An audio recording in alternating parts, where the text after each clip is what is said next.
I still remember the day I left for Okinawa. The sun was barely up, casting that soft golden light across the porch, where I'd spent countless summer evenings. With my mom, watching fireflies dance in the yard. I stood there with my duffel bag slung over one shoulder, taking in every detail. The chipped paint on the shutters that Dad always promised to fix. The creaky third step that announced visitors before they could knock. The ancient oak tree where my brother and I had carved our initials when we were kids. I didn't know then that it would be the last time I'd stand there as the owner of that house. I didn't know that the two people I trusted most in the world were about to betray me in a way I never thought possible. The deployment was supposed to be 18 months. 18 months of serving my country, doing the work I'd trained for, living the life I'd chosen when I enlisted at 22. Before I left, I'd made what I thought were careful arrangements. My dad had power of attorney, just in case, something happened and bills needed to be paid or paperwork needed signing. It seemed like the responsible thing to do. He was my father. The man who'd taught me to ride a bike. Who'd come to every single one of my high school baseball games. Who'd shaken my hand with tears in his eyes the day I came home in uniform for the first time. Why wouldn't I trust him? And my brother, Marcus, God, where do I even start with Marcus? Growing up, we were inseparable. He was 2 years younger, and I was the classic protective older brother. Always looking out for him. Always making sure he was okay. But somewhere along the way, Marcus lost his footing. It started small, skipping classes, hanging out with the wrong crowd, borrowing money he never quite managed to pay back. By the time I left for Okinawa, he was 31 years old and hadn't held a steady job in 5 years. Dad called him, between opportunities. Mom, before she passed, called it like she saw it. Marcus was a deadbeat, and we were enabling him. But he was still my brother. And when he called me 2 months into my deployment, voice rough and desperate, telling me he was about to be evicted and just needed a place to crash for a few weeks, what was I supposed to say? The house was sitting empty anyway. I'd paid off the mortgage 2 years earlier. One of the proudest moments of my life. Handing over that final payment on the house Mom had loved so much. She'd passed away from cancer 3 years before I deployed. And that house was all I had left of her. Every room held her memory. The kitchen where she'd taught me to make her famous lasagna. The living room where we'd all watched movies together on Friday nights. The garden she'd tended with such care, growing tomatoes and roses, and herbs that made the whole yard smell like heaven in the summer. Just keep an eye on the place, I told Marcus over a scratchy video call, the connection dropping every few seconds. Keep it clean, don't trash it, and for God's sake, pay the utilities. I've got them on auto pay, but just make sure nothing weird happens. He promised he would. He swore up and down that he was getting his life together. That this was the fresh start he needed. I wanted so badly to believe him. The first few months in Okinawa were intense, long days, challenging work. The kind of exhaustion that makes you fall into bed without even remembering to take your boots off. I called home when I could. Usually reaching Dad since Marcus was notoriously bad at answering his phone. Dad always said the same things. Everything's fine, house is good. Marcus is actually doing better. Don't worry about anything back home, just focus on staying safe. I'd lie in my bunk afterward, staring at the ceiling, feeling that familiar ache of homesickness but also pride. Pride in serving, pride in having that house waiting for me. Pride in helping my brother get back on his feet. It was month 7 when I started noticing something was off.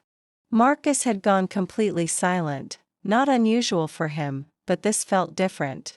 When I finally got Dad on the phone, he was evasive. Short answers. Changing the subject. Everything's handled, he kept saying. Don't worry about it. You've got enough on your plate. There was something in his voice, though, something that made my stomach drop. A guilty edge I couldn't quite name but definitely felt. Dad, what's going on?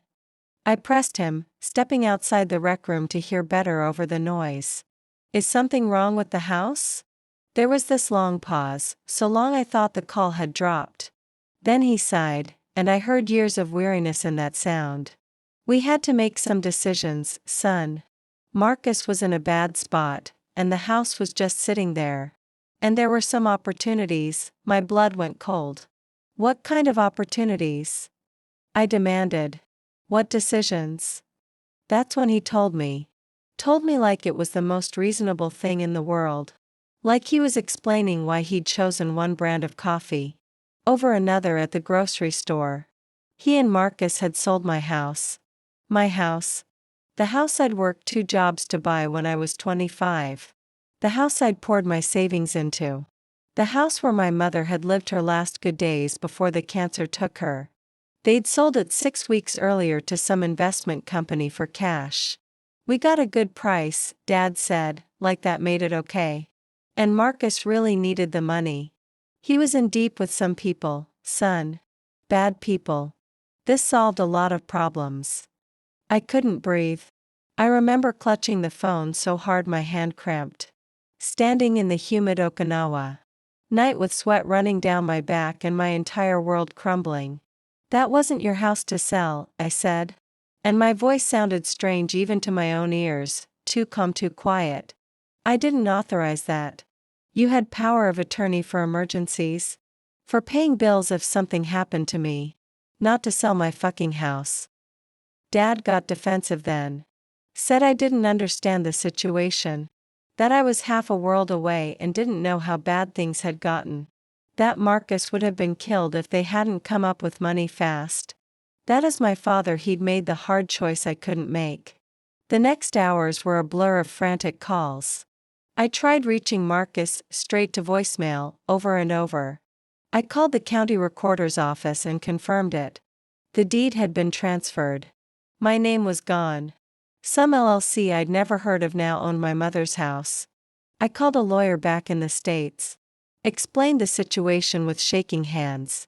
Typing out emails at 3 a.m. Okinawa time. This is fraud, she told me. Elder abuse of power of attorney. We can fight this. But her voice had that careful, measured tone lawyers use when they're preparing you for disappointment. The question is, can we prove your father acted without your consent? And can we prove it before the new owners establish legal protections? I learned later, piecing together the story from phone records and bank statements and testimony from people who'd rather have stayed silent. What really happened? Marcus had gotten himself into debt, gambling, mostly, with a side of bad investments and worse decisions. He owed money to people who don't take "I'll pay you back eventually" as an answer. He went to Dad, spinning some story about being in danger, about needing money immediately or facing consequences. I don't even want to imagine. And Dad, who'd been enabling Marcus his whole adult life, who'd always believed the best about his youngest son even when the evidence screamed otherwise, decided to help. But here's the thing that really broke me. They didn't sell the house to pay off Marcus's debts. They sold it, and Marcus took his half, roughly $85,000 after closing costs, and disappeared. Just vanished. Changed his number, moved out of state, cut off all contact. Dad took his half and paid off some of his own debts I didn't even know he had. My house, my mother's house, the place that held every good memory of my childhood and every dream I had for my future, got liquidated so my deadbeat brother could run away from his problems and my father could clear his conscience about his own financial mistakes. The betrayal was so complete, so thorough, that I couldn't process it at first. I'd go through my days in Okinawa on autopilot, wake up, work, eat, sleep, and then lie awake at night trying to understand how this had happened. How the two people who were supposed to have my back, who were supposed to protect what was mine while I was serving my country, could have done this to me. I kept replaying moments from my childhood, searching for signs I'd missed. Had Dad always been capable of this? Had Marcus always been this selfish? Or had I just been too trusting, too naive, too willing to see the best in people who didn't deserve it? But that house, God, that house was so much more than just property. It was the first place I'd ever felt truly independent, signing those mortgage papers with cramping hands and a heart full of pride. It was where I'd brought my mother after her diagnosis, converting the downstairs guest room into a bedroom, so she wouldn't have to climb stairs, sitting with her through chemo fog, and bad days and the few good days where she'd smile and remind me she'd always known I'd make something of myself. It was where I'd planned to build my future, maybe get married someday, raise kids, give them the same kind of safe, loving childhood I'd had before everything fell apart. The legal battle took 8 months. 8 months of depositions and paperwork and phone calls with lawyers while I was still stationed overseas, still doing my job, still trying to hold it together. The investment company that bought the house fought hard. They'd paid fair market value, they claimed, and had no reason to know the sale was fraudulent. Dad hired his own lawyer and claimed he'd acted in my best interest, that I'd given verbal permission over the phone. Marcus couldn't be found to give testimony. It was my word against my father's, and I was thousands of miles away, unable even to come home and fight in person. In the end, we settled. The house was gone, the investment company kept it, though they had to pay additional damages. I got some money back. Enough to sting but nowhere near enough to replace what I'd lost. Dad had to repay a portion of the proceeds, though he'd already spent most of it. Marcus was never found, never held accountable. Probably living somewhere under a new name, with my money in his pocket and no conscience to keep him up at night. The worst part? That house was never just about the money or the property value. It was my last physical connection to my mother, to the life we'd built together, to the dreams she'd had for me. It was the place where I was supposed to come home after my service and start the next chapter of my life. Instead, I came home to nothing. No house, no brother, and a father I could barely stand to look at without feeling sick with betrayal and loss and a rage so deep I still don't know what to do with it.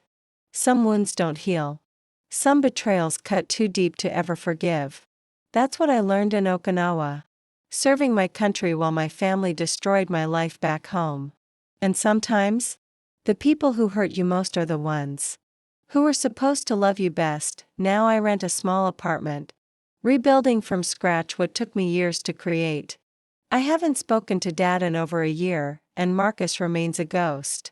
The money's gone, the house is gone, and the family I thought I had was apparently gone long before I ever left for Okinawa. Some betrayals don't just break trust, they shatter your entire understanding of who people really are. That house was my mother's legacy, my future, my home. And they sold it like it meant nothing at all.